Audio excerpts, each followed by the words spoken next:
Então, para dar início, nós temos os ossos, nós temos 4 tipos básicos de ossos, né? Os ossos longos, os curtos, os planos e os irregulares.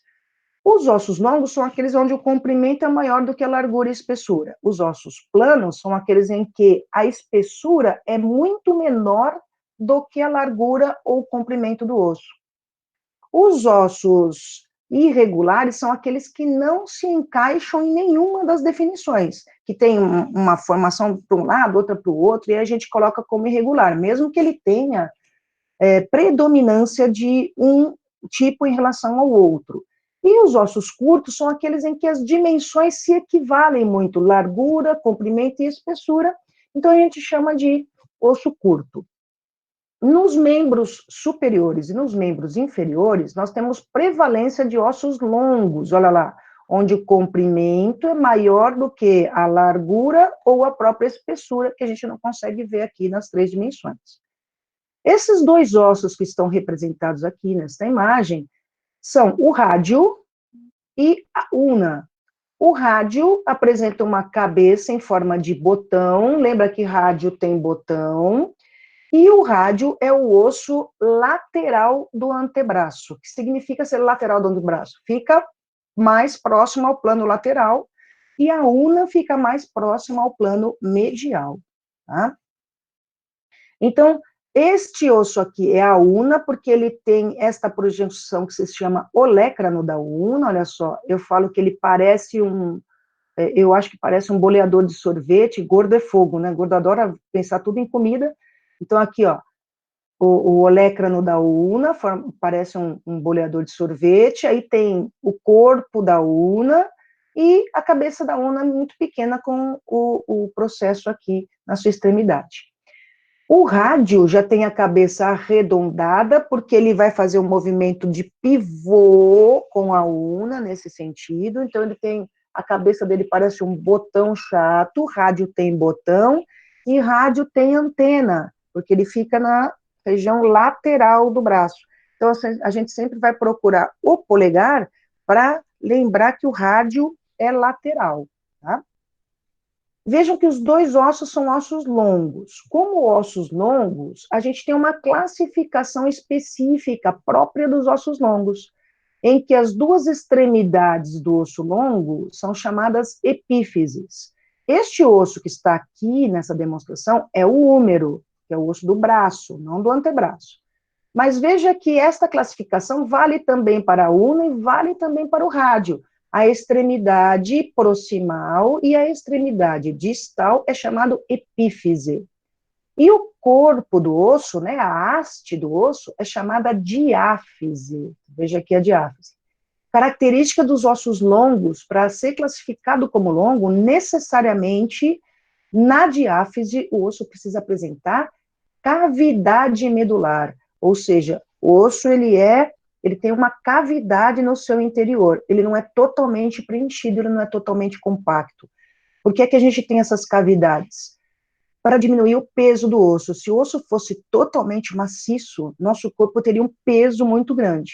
Então, se você olhar arquitetura óssea, você percebe que osso maciço, osso compacto, a gente tem nas laterais, olha só, da diáfise e revestindo externamente o osso, que dá esta impressão aqui, quando a gente olha, de que o osso seria maciço.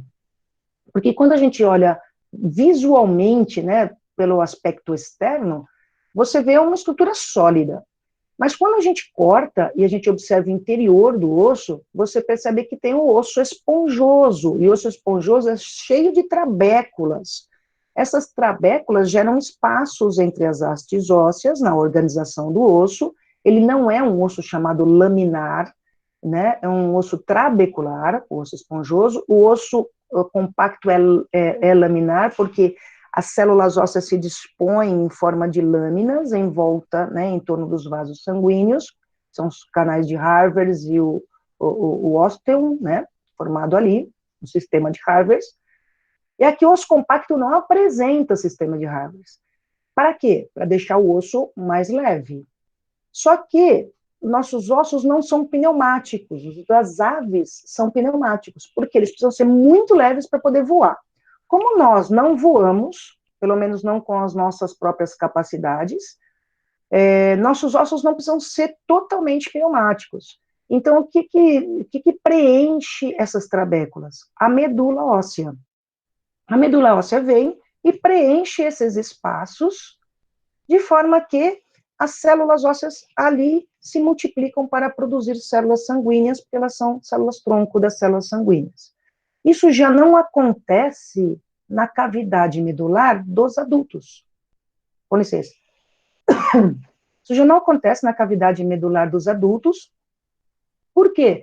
Porque quando a gente é criança, pequeno, que nem um rapazinho da nossa situação problema, quando a gente é pequeno, quando a gente é criança, toda a medula óssea está sendo utilizada para produzir células sanguíneas, porque nosso corpo está se multiplicando muitas vezes. No momento em que a gente vai crescendo e chegando muito próximo da nossa superfície corporal total, já não preciso mais de tantas células-tronco.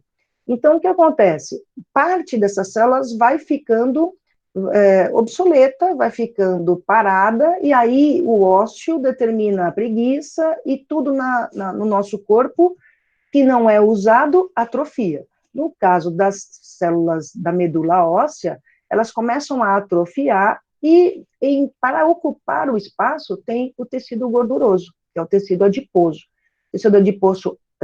Tecido adiposo adora preencher espaços, a gente sabe muito bem disso, e a gente sabe que o tecido adiposo gosta de preencher os espaços que a gente não gosta, que ele preenche, ele vai sempre procurar um espaçozinho indesejado no nosso corpo, e neste caso aqui ele vai lá para o interior das cavidades ósseas aqui, das diáfises, e se transforma em medula óssea amarela.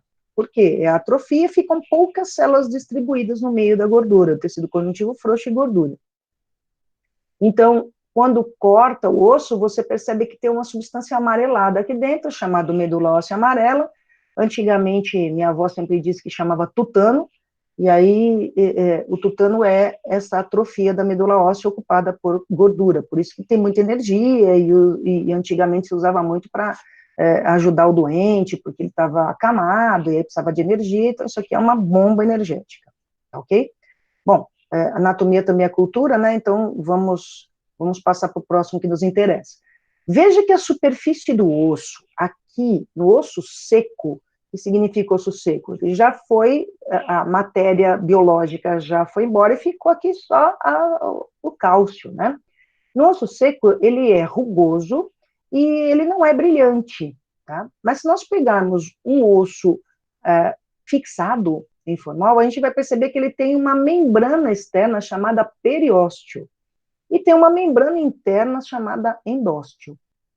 O periósteo é tecido conjuntivo, e no caso do periósteo, dos ossos dos indivíduos vivos, ele apresenta duas lâminas. Uma lâmina chamada osteogênica, que é mais profunda, e uma lâmina fibrosa, que é mais superficial, que é chamado periósteo mesmo, tá? Periósteo fibroso. Nesta lâmina fibrosa passam os vasos sanguíneos. Então, os vasos sanguíneos e os nervos, eles fluem por esta lâmina fibrosa. E a outra lâmina mais interna é a chamada lâmina osteogênica, porque ela tem a capacidade de estimular a produção de fibroblastos, e a partir dos fibroblastos você pode produzir células ósseas jovens, chamada osteoblastos. Blasto é jovem, então ósteo, célula óssea. Os osteoblastos são as células jovens do osso, que são capazes de produzir muita matriz óssea e de se desenvolver, eles estão crescendo e se desenvolvendo. Enquanto os osteócitos são aquelas células ósseas que estão já com uma matriz óssea mineralizada, rígida, que já estão adultos, tá? E osteoclastos são as células que vão destruir a matriz óssea para que possa haver constante renovação. Tá? Então, a gente vai falar um pouquinho dessas três células hoje, porque elas são importantes. E concluindo aqui, está vendo que a gente está fazendo uma base, né? A gente está fazendo uma revisão zona aqui, que é para dar base para a gente entender a ossificação. Nesta outra imagem, a gente está mostrando um destaque, só que agora na tíbia, não é mais o húmero, é a tíbia, um destaque da epífise proximal da tíbia, para você observar a grande vascularização que o osso tem. Então, o osso é uma célula, é um órgão vivo, tá? Ele tem muita vascularização, consome muita energia, e essa vascularização está aqui para fornecer nutrientes não somente para o osso, mas também para a medula óssea que está aqui no interior.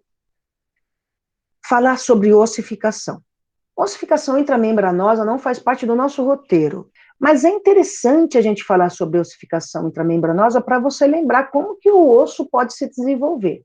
Na ossificação intramembranosa significa que o osso vai se desenvolver a partir de um substrato, a partir de uma membrana. Ele vai se desenvolver dentro da membrana.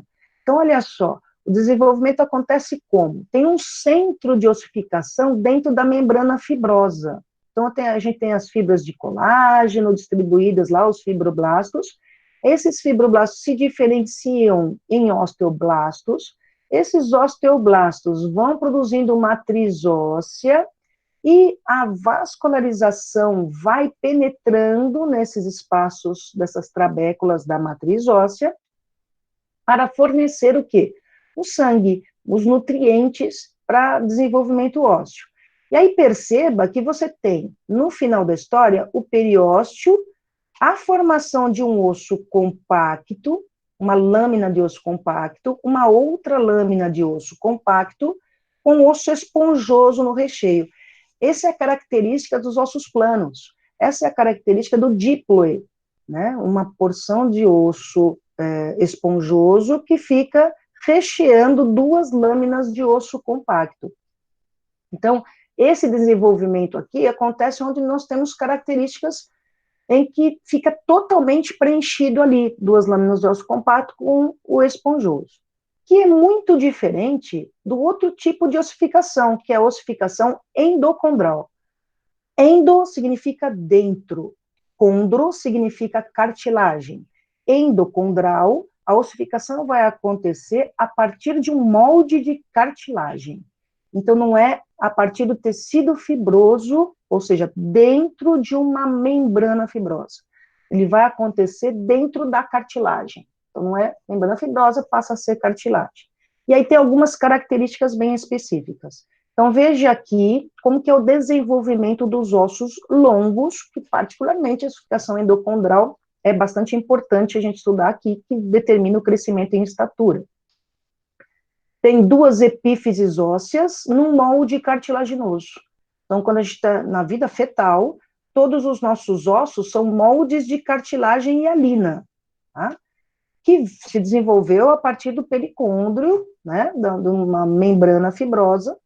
E aí, no centro do corpo, né, no centro da diáfise, você tem um local de degeneração, porque a cartilagem é muito maciça e a irrigação sanguínea não consegue atravessar essas paredes aqui da matriz cartilagínea. Então, no centro, começa a ter aquilo que se desenvolveu antes, que foi o corpo do osso, começa a se degenerar. Quando se degenera, abre espaço. Degenera por apoptose. Quando se degenera, abre espaço. No que abre espaço, um vaso sanguíneo consegue penetrar nesse espaço. E quando o vaso sanguíneo penetra nesse espaço, ele leva os nutrientes necessários. Então, a partir do pericôndrio, vão se desenvolver fibroblastos que vão se transformar em osteoblastos, vão se diferenciar em osteoblastos. Esses osteoblastos começam a se desenvolver e produzir matriz óssea. Olha só o que acontece aqui nesse quadro. Você tem matriz óssea sendo desenvolvida no entorno próximo ao que era o pericôndrio, que vai se transformar no periósteo, porque vai substituindo toda a matriz cartilagínea. Uma vez que isso aconteceu nesta cartilagem da diáfise, uma série de modificações nas extremidades vão acontecendo para ter uma proliferação de cartilagem. A cartilagem vai se proliferando no sentido de tentar salvar, né, e continuar produzindo cartilagem. As regiões da epífise são o centro de ossificação secundário, porque eles são produzidos depois da diáfise. Então, acontece a mesma coisa com a epífise. O centro da cartilagem começa a ficar deficitário de nutrientes, começa a abrir espaço, o vaso sanguíneo penetra e a gente tem a formação de um centro de ossificação secundário. Este centro de ossificação secundário não vai produzir ossificação total da epífise, como acontece com a diáfise. Vai sempre permanecer uma parte de cartilagem hialina que vai revestir essa epífise, porque essa epífise está exatamente onde? Nas articulações. Então, permanece aqui uma camada de cartilagem hialina para ser a cartilagem articular, para proteger a superfície óssea. Enquanto que entre a epífise e a diáfise permanece uma placa de cartilagem que ainda é muito ativa, olha ela aqui, ó. Ela é muito ativa, ela vai se proliferando, tentando garantir a sobrevida da cartilagem. Obviamente, essa placa cartilagínea depende necessariamente de estímulo hormonal, principalmente do hormônio do crescimento. Mas ela vai permanecer, olha só, na vida intrauterina, só o que a gente tem de ossificação, onde está em vermelho. Por isso que a gente fala que criança tem um número maior de ossos do que adulto, porque olha só, isto é uma peça óssea e isto é uma peça óssea. Então, um osso longo, para criança, são 3 ossos, né, separados por cartilagem, que é uma articulação cartilagínea, essa aqui, tá? Então, a cartilagem está juntando as duas peças ósseas, que é a definição de articulação.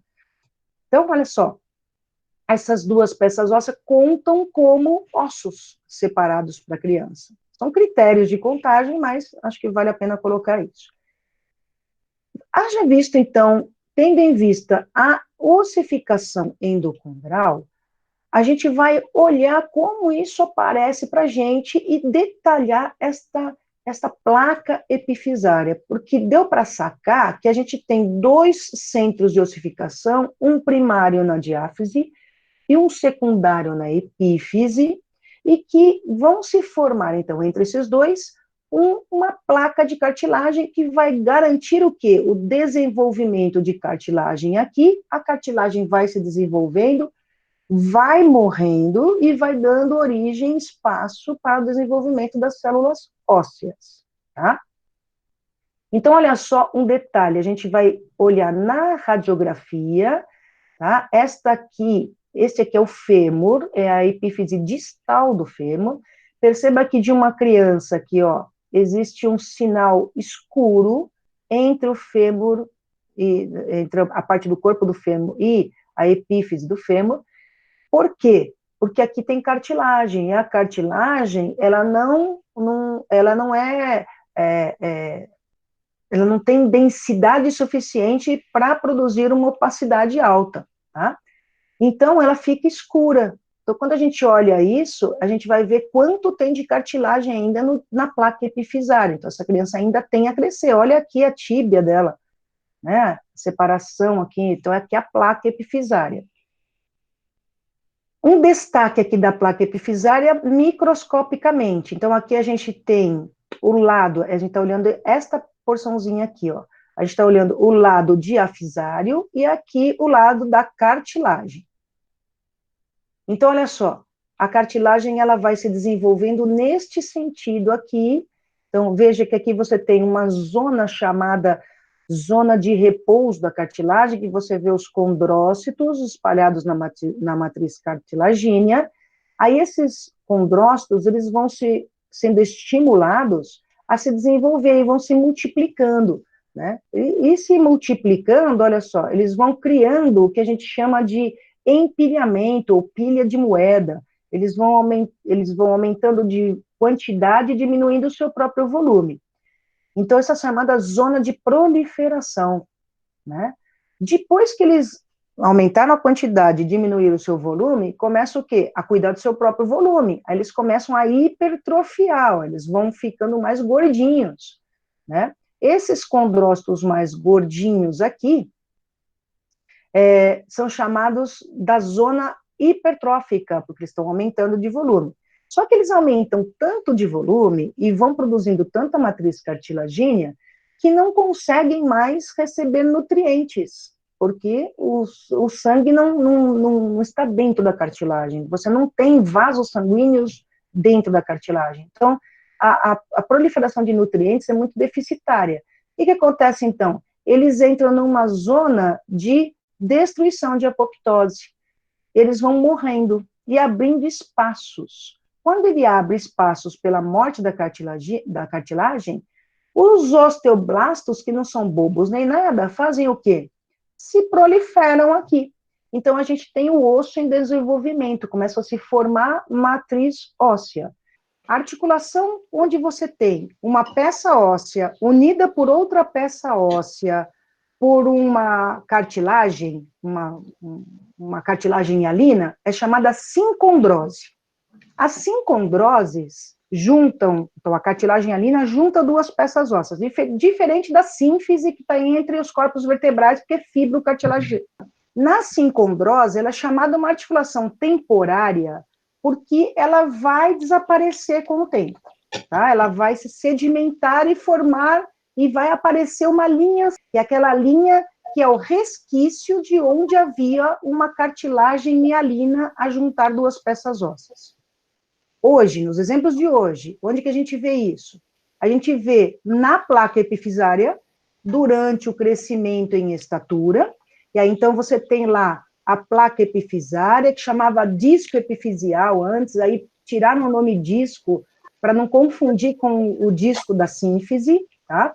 Então, a gente está procurando chamar de placa epifisária só para tentar o ouvido e a mente não ficar se bagunçando aí, que a placa epifisária é só cartilagem hialina. Aquela que a gente mostrou lá, as várias fases, zona de proliferação, né, de repouso, proliferação, hipertrofia, não sei o quê, tarará. Quando aquilo, a gente vai chegando na nossa estatura máxima, ela vai diminuindo, diminuindo, diminuindo, até ficar uma linha. Bom, nessa cartilagem de crescimento é exatamente o que fala essa estrutura aqui. Nós temos aqui do lado esquerdo, não estou vendo meu cursor, acabei de ver agora. Então, nós temos aqui do lado esquerdo, nós temos o tecido condroide, né? Nós vemos que tem essa matriz aqui um pouco mais arroxeada, tá? E os condrócitos, que são esses pontinhos pretos todos aqui, tá? Aí, depois dessa cartilagem de crescimento, nós temos o quê? Seria esses condrócitos, eles vão o quê? Eles vão migrando para a porção, eles vão se degenerando, né? Eles vão sendo o quê? Substituído pela o quê? Tem a ossificação, que seria essa matriz mais roxinha aqui, seria a matriz óssea. Aqui, o que a Selimara falou, aqui nós temos as células hematopoéticas, ainda que elas estão preenchendo os espaços trabeculares, ainda nós temos o quê? Nós temos a matriz hematopoética aqui, e nós temos o quê? Começando a formar o quê? As trabéculas ósseas. Então, aqui nós temos as trabéculas, nós temos o processo de ossificação e os espaços trabeculares ainda preenchidos por células hematopoéticas, tá? Então, essa daqui seria o quê? Aquela porção onde existe o crescimento ósseo, o disco de crescimento ósseo que ainda existe nas crianças.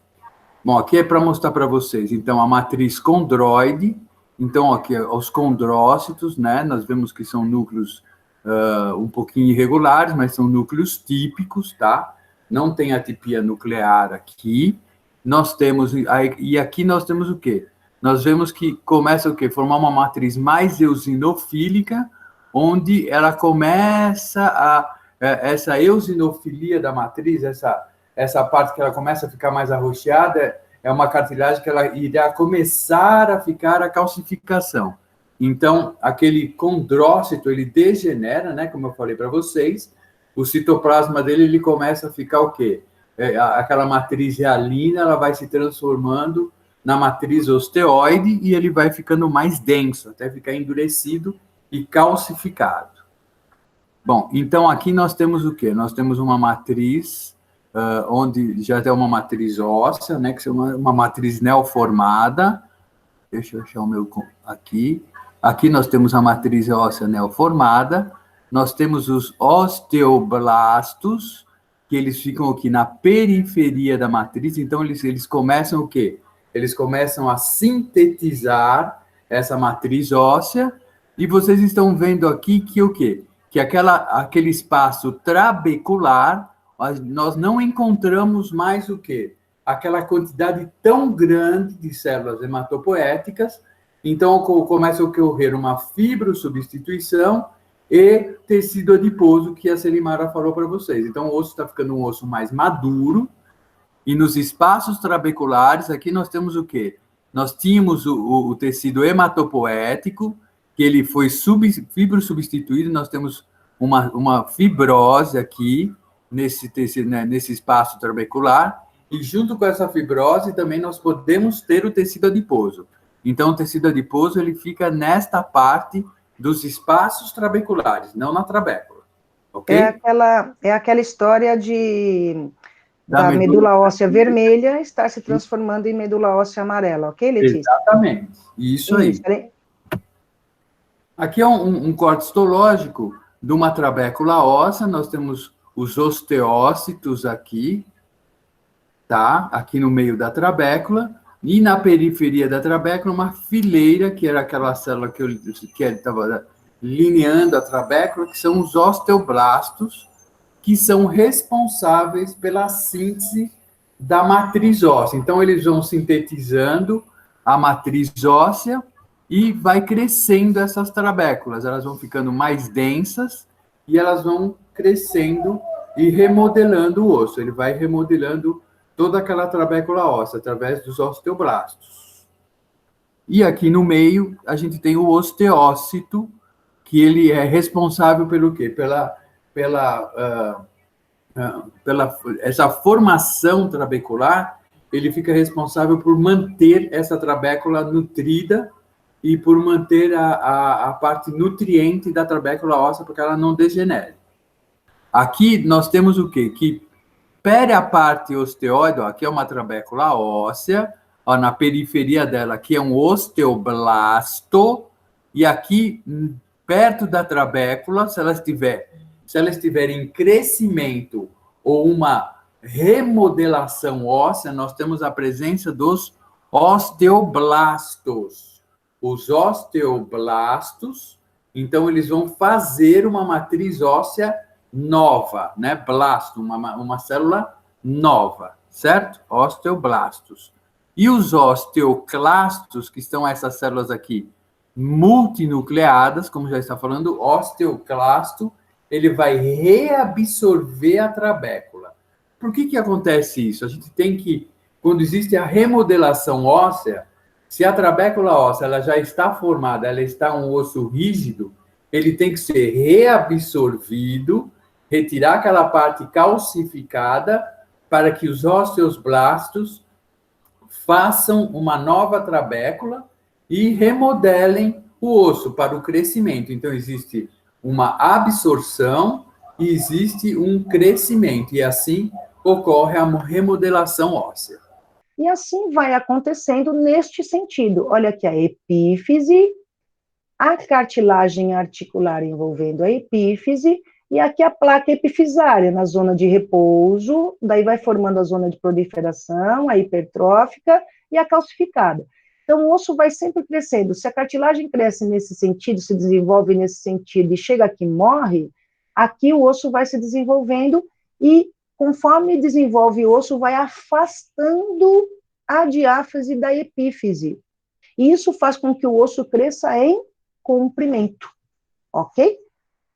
Esta é a característica do crescimento ósseo em desenvolvimento, e vai se formando também lá dentro, ó, a cavidade medular da diáfise. Como que o osso vai se formando, então, ali? Porque o osso depende necessariamente da vascularização. A gente já mostrou que existe muita vascularização no osso, então os vasos sanguíneos eles se proliferam, eles vão se ramificando. Olha que bonitinha essa representação. Todas essas imagens que eu tirei do Tortora, tá? Então, vocês podem olhar lá no Tortora, que era um livro que vocês usavam muito, mas ele tem essas imagens muito elucidativas, e eu recomendo que vocês olhem lá. Então, você tem o periósteo e os vasos sanguíneos, que o osso está se formando, né, a partir dos osteoblastos.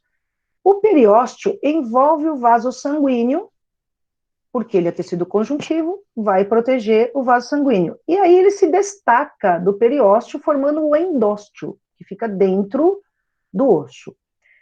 Esta proteção aqui é o quê? É periósteo. E o periósteo tem o quê? Tem a camada osteogênica. Então, o que ele faz? Começa a estimular aqui e formar osteoblastos. Esses osteoblastos vão se desenvolvendo em aspecto lamilar. Então, ó, lamelar, formando o quê? O sistema de Harvers em torno do vaso sanguíneo. E assim vai se formando o osso compacto. Então, isso acontece nas extremidades, nas laterais, nas porções mais superficiais do osso, a formação do osso compacto. Então, veja aqui na diáfise, acontece também aqui na epífise, ó, que tem osso compacto em torno da epífise, mas ele fica muito mais bem estruturado na diáfise.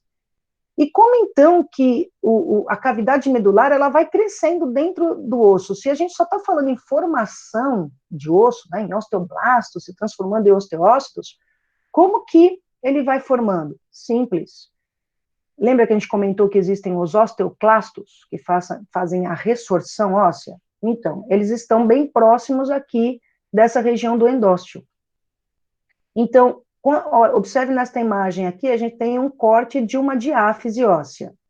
Conforme o osso vai crescendo, ele vai crescendo no sentido da espessura, né? Vai depositando cada vez mais osso no entorno. Ele vai crescendo aqui. E aí ele iria ficar um osso cada vez mais espesso, até se tornar maciço. Como nós não podemos ter ossos maciços por conta do peso, os osteoblastos se localizam nessa região mais interna e vão fazendo ressorção óssea. Então, conforme o diâmetro da diáfise vai aumentando pela produção dos osteoblastos, os osteoclastos vão fazendo a ressorção da região interna e vão deixando uma espessura adequada para o osso não ficar tão pesado, mas se tornar resistente a suportar o nosso peso corporal. Ok? Então, a gente sacou o seguinte, primeiro, a ossificação endocondral da placa epifisária é responsável pelo crescimento do osso em comprimento, e a ossificação vinda do periósteo, junto com os osteoclastos, com a ressorção dos osteoclastos, são responsáveis pelo crescimento do osso em espessura, tá? Então, os ossos que não crescem em comprimento vão crescer em espessura pela ação do periósteo. E o que é legal ressaltar aqui? Se o periósteo tem essa capacidade, vamos lembrar o seguinte, por que é recomendado para idoso ou para criança, para crescer mais adequadamente até o seu código genético, ou para idoso, fazer atividade física de resistência, de força. Por quê? Quando o músculo tem a extremidade que se prende ao osso. E o músculo se prende a tecido conjuntivo, né? O tendão é tecido conjuntivo, ele não se prende diretamente ao osso, ele se prende ao periósteo, que é tecido conjuntivo. Quando o músculo contrai, ele traciona o tendão e o tendão traciona o periósteo, por sua vez, traciona o osso. Quando o tendão transfere tensão para o periósteo vai responder com o quê? Ossificação. Por isso que nós temos os acidentes ósseos, que são as protuberâncias, tubérculo maior do húmero, trocânter maior do fêmur, tudo isso são o quê?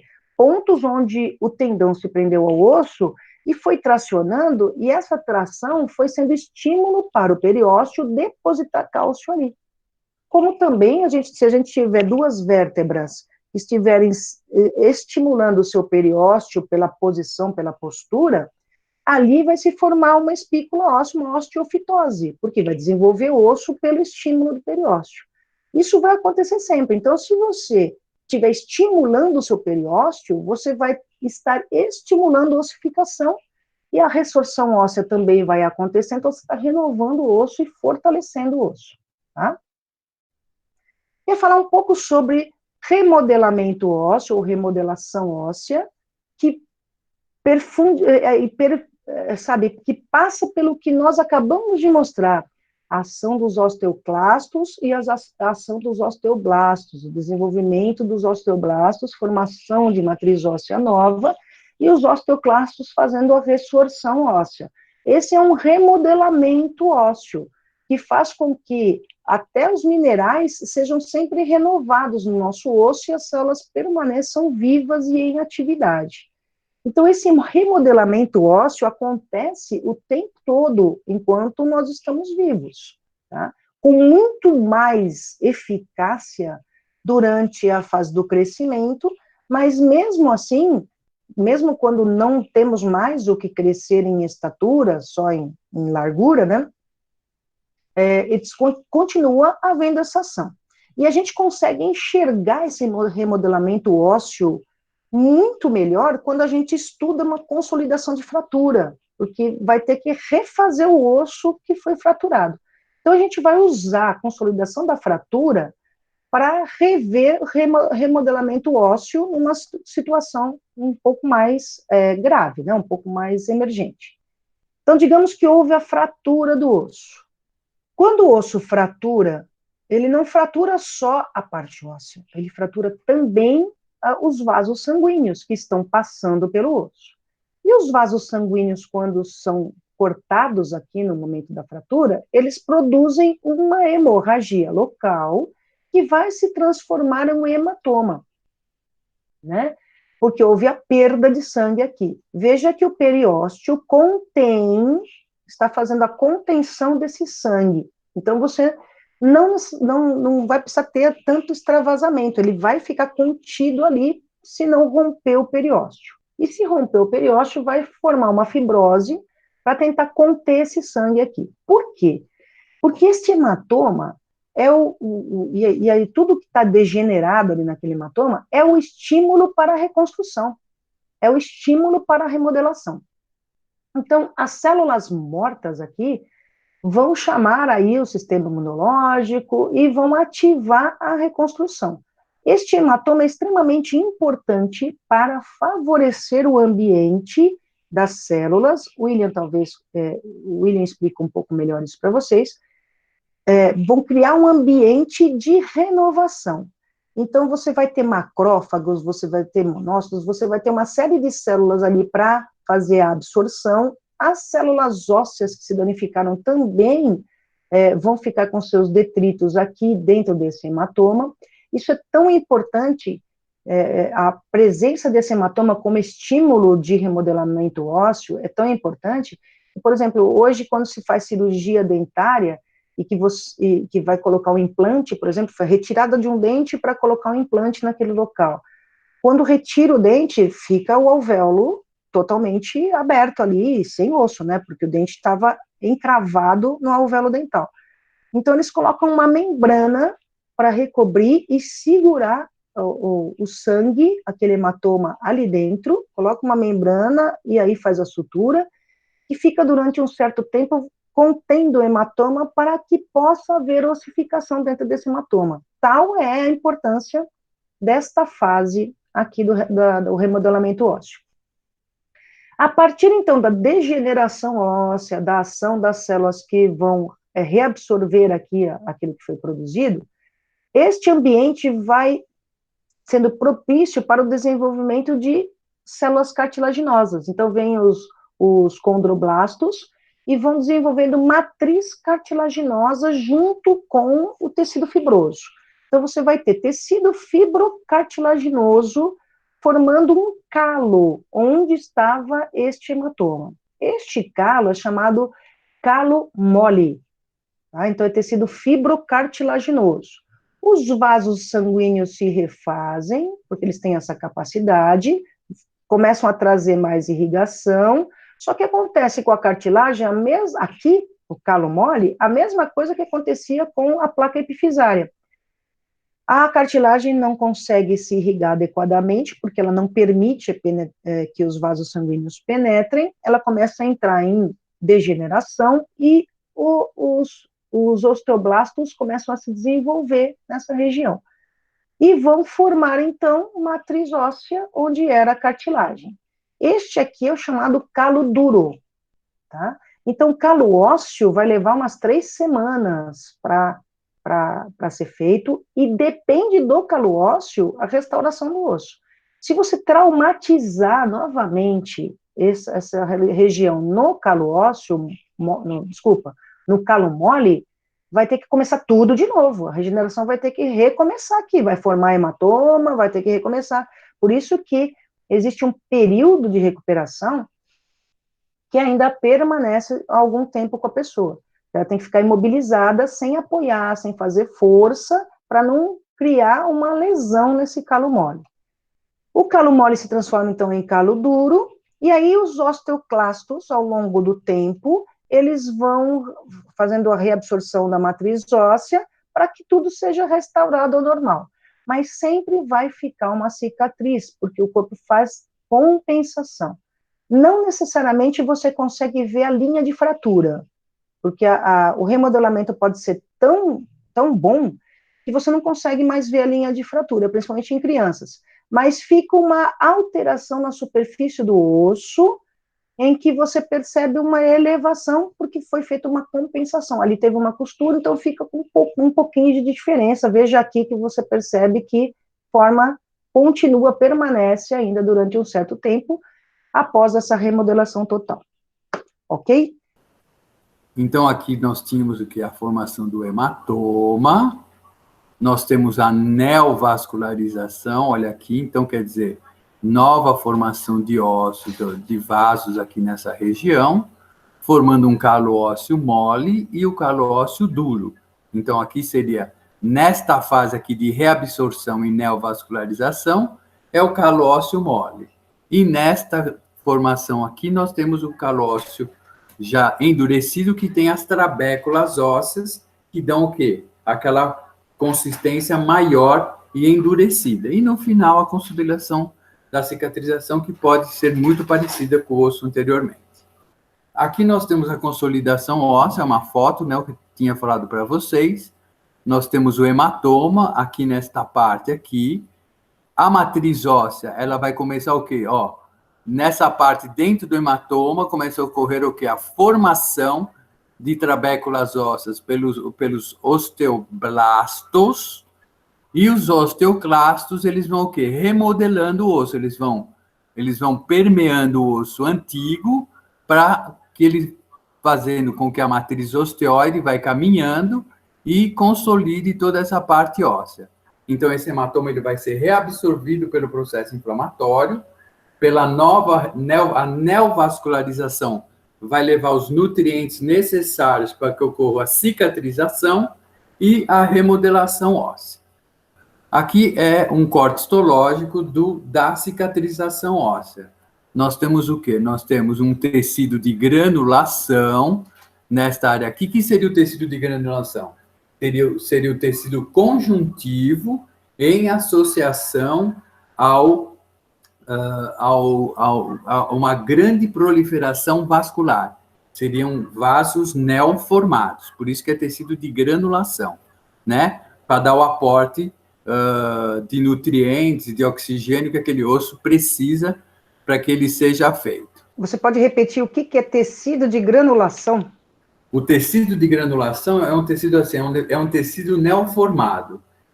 Então, como vocês lembram que no hematoma nós temos o que? Uma migração de vasos sanguíneos, nós temos uma matriz de tecido conjuntivo frouxo, e essa migração de vasos sanguíneos e células inflamatórias associadas, nós damos o nome de tecido de granulação.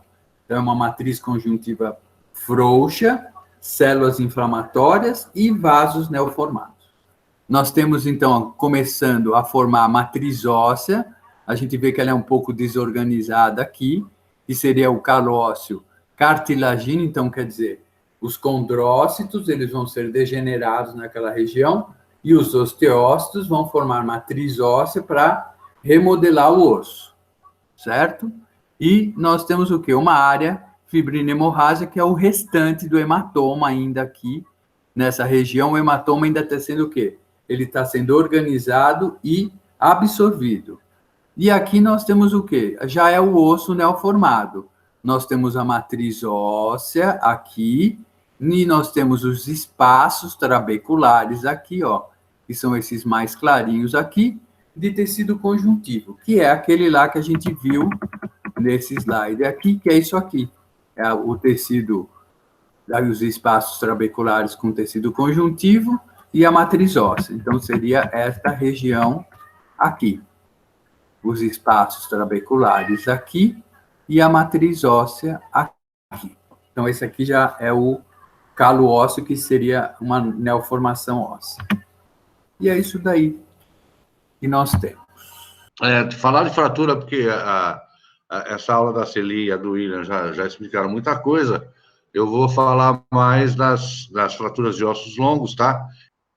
Aqui, os diversos tipos de fraturas de ossos longos, tá? Aqui nós temos um húmero com uma fratura da cabeça humeral, né, do colo. Aqui mais uma. Aqui uma fratura diafisária do húmero, tá? Bem alinhadinha. E fratura, pessoal, ela tem... Cada osso, em especial, tem a classificação dos tipos de fraturas e cada tipo de fratura vai levar a um tratamento, tá? Ou colocação de parafusos, que nem está o caso aqui, ó. Só colocou 2, 3 parafusinhos aqui. Ou chegando até a colocar haste intramedular, né? Fixada por parafusos também, tá? Isso, quem for fazer ortopedia vai trabalhar muito com isso aqui. Ou placas também de metal e fixadas com parafusos para manter a congruência aqui articular, para tentar manter movimentos aqui, tá? E as fraturas são classificadas, uma das classificações é se ela é cominutiva ou não cominutiva. Por exemplo, essa daqui do húmero, tá? É uma fratura não cominutiva, ou seja, teve o rompimento do osso, porém não formou estilhaços, vamos dizer assim, não formou cominução. Aqui já não, tá? Aqui você já tem o destacamento do osso aqui e aqui também. Então, aqui é uma fratura cominutiva, ou seja, formou pedaços. A gente vai mostrar mais algumas aqui. Essa daqui, por exemplo, do húmero, não, tá? Ela não cominutiva, só teve a linha de fratura e separou a cabeça humeral do colo cirúrgico. Aqui, ó.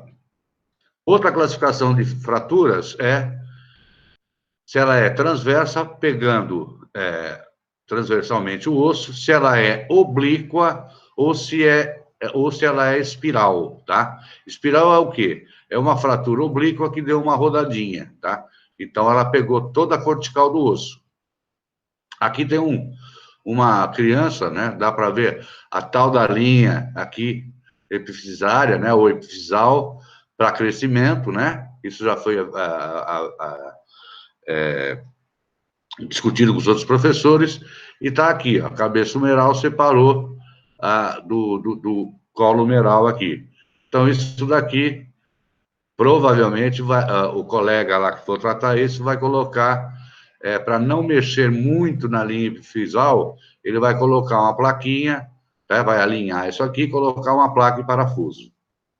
Poderia mostrar um pouco melhor a diferença de uma fratura transversa para uma fratura oblíqua, Cipri, que não ficou bem claro? Aqui, ó. Uma transversa, é como se fosse um corte axial, tá?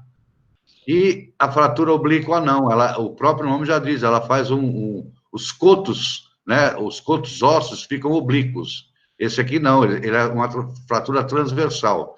E a diferença da oblíqua para a espiral é que acaba rodando um pouco o segmento, tá? E outra, aqui, vocês podem ver que fez uma fratura oblíqua na cortical lateral aqui do húmero. Aqui na cortical medial, ainda tem uma integridade. Então, só fraturou aqui, e aqui na camada cortical de cá, não. Aqui não, aqui rompe as duas corticais, tá? Tanto a interna como a externa. E outra, além de romper de modo oblíquo, isso daqui, devido à força muscular, ele gira, tá?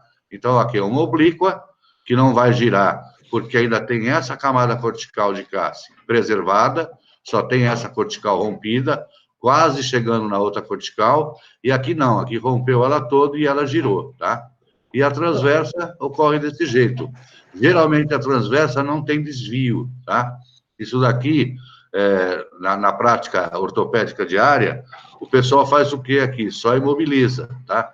Imobilização com aparelho engessado, esses novos materiais que tem. Aqui, se você já teve esse pequeno desvio, isso aqui tem que ser corrigido. Aqui não precisa fazer nem correção de eixo, tá? Aqui é só imobilizar isso aqui vai reparar com o tempo aí. 30 dias, 28 dias, 40 dias. Aqui não. Aqui ele vai ter que alinhar esse segmento e ver se essa cortical aqui vai segurar a onda. Se ele achar que não vai segurar o processo todo, ele vai colocar uma plaquinha aqui só para fixar e voltar para não ter o desvio. Esses desvios de fraturas também, pessoal, tem um limite aceitável, tá? Isso daí, o pessoal da ortopedia que deve discutir com vocês, tá? Tem um limite aceitável de desvios da fratura, tá? Agora, desvios muito acentuados não são aceitáveis e também são passíveis até de erro médico, né? De imperícia médica. E a espiral é desse jeito que eu falei, ele rompe as duas corticais e dá uma rodadinha, tá? A fratura, vê se eu estou certa nisso, né? A fratura transversa, ela chama transversa porque a gente considera o plano mediano do corpo, né? O sagital mediano. Então, ela é transversa ao plano sagital mediano. A fratura oblíqua é oblíqua ao plano sagital mediano. Aqui, outra fratura, ó, oblíqua, completa, tá? Outra classificação de fraturas, existem várias. Se a fratura é completa ou incompleta. As incompletas a gente chama de fratura em galho verde. E acontece muito nas crianças, tá? As crianças têm... o osso não... a cortical não rompe totalmente, tá? Então, o osso, na criança, ele é mais maleável que no adulto. O adulto, quando fratura o osso, geralmente é fratura completa, tá? Aqui está uma fratura completa com um pequeno desvio.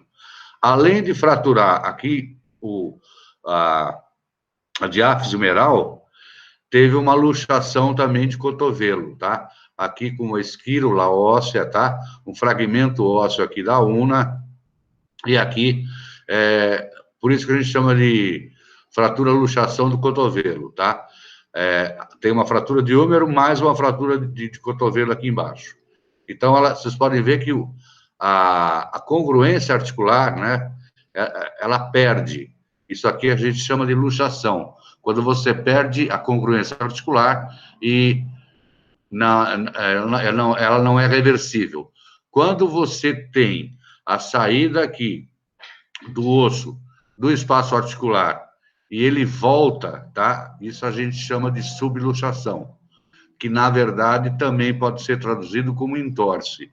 Você pode perder essa congruência articular e, no mesmo momento, essa congruência ser restabelecida. Se for restabelecida, foi uma subluxação ou entorse.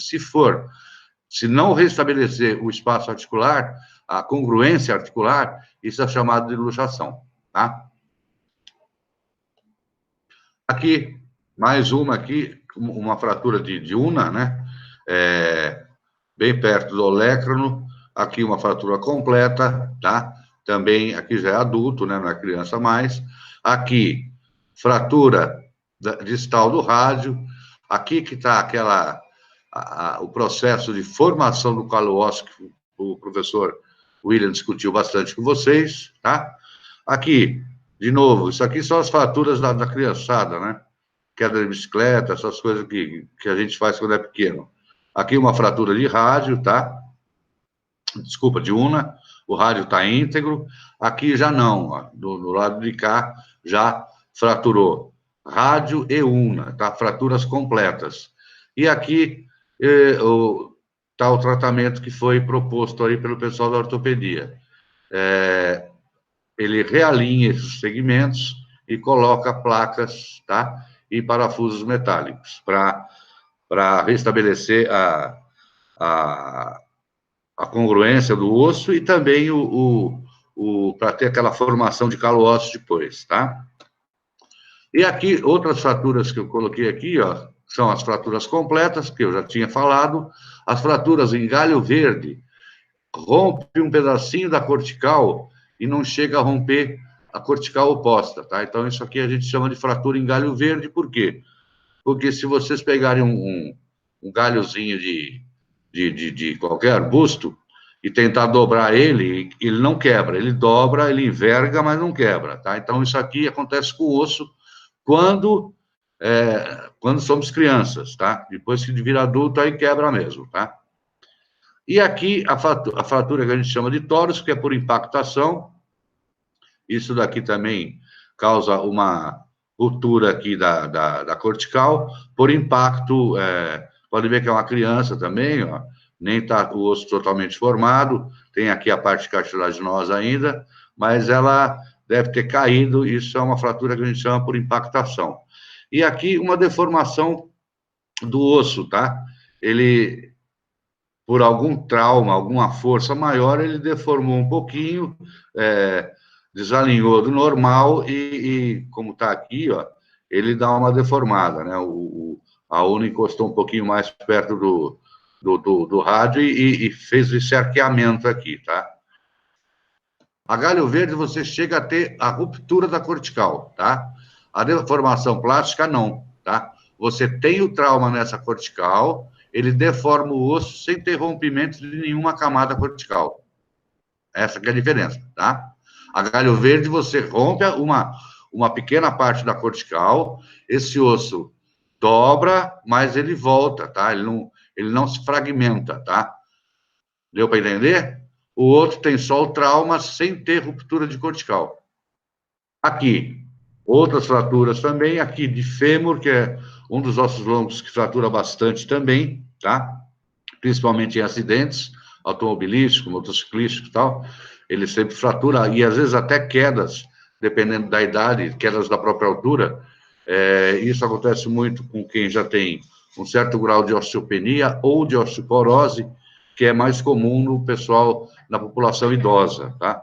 Então, geralmente, essas quedas de própria altura em idoso, geralmente fratura fêmur, tá? Então, é o risco que tem de... a gente tem que tomar com o idoso para evitar quedas, tá? Para evitar quedas no idoso, quem tem vovô, vovó, papai, velhinho, que nem eu, tem que adequar a casa, né? Para o menor número possível de tapetes, né? Ou de superfícies lisas que propiciem a queda, tá? Então, isso a gente tem que reforçar bastante com a população idosa, principalmente num lugar que está sempre úmido, que é box de banheiro, ou então o próprio banheiro, né? Quando você sai do box, e o pessoal de mais idade acaba fraturando, geralmente, fêmur. Ó, aqui fratura de tíbia também, tá? Ó, não cominutiva, até não tem fragmento nenhum aqui, é uma fratura não cominutiva completa e oblíqua, tá? E aqui tá a incidência em AP e a incidência em perfil. Aqui também, fratura de tíbia e fíbula, tá? Isso aqui é muito fácil de ver. E aqui também, aqui uma fratura com cominução. Ó, se vocês perceberem, tem um outro slide maior que eu botei no próximo slide, outra imagem maior, tem um pedacinho de fragmento ósseo aqui, ó, e aqui também, tá? Então, aqui já está com a formação do calo ósseo, tá? Aqui tem essas duas esquírulas, esses dois fragmentos, e aqui também fraturou tanto a diáfise como a epífise da tíbia, tá? E aqui, tratamentos, é o que eu falei, você pode colocar placa e parafuso ou colocar haste intramedular fixada com os parafusos. E aqui, a tíbia também é um osso especial, principalmente no que a gente chama de platô tibial, tá? Ele pode fraturar de várias maneiras, tá? Cada uma dessas maneiras é um tipo de tratamento ortopédico diferente, tá? Então, isso não cabe a nós ficarmos discutindo isso, porque quem for fazer ortopedia vai ter que aprender tudo isso e um pouco mais, tá? Eu acho que a nível de medicina geral, a gente tem que saber, pelo menos, classificar as fraturas e saber também, como o professor William falou, geralmente, quando você tem fratura de ósseo, você tem rompimento de vasos, tá? Vai formar hematoma, tá? Esse hematoma pode infectar, tá? Essa fratura vai gerar um edema, vai ter todos aqueles sinais inflamatórios, né? Rubor, calor, dor e o edema. Esse edema, muitas vezes, o pessoal, principalmente quem não é da área, sabe que fraturou o osso e o pessoal está demorando para fazer a cirurgia.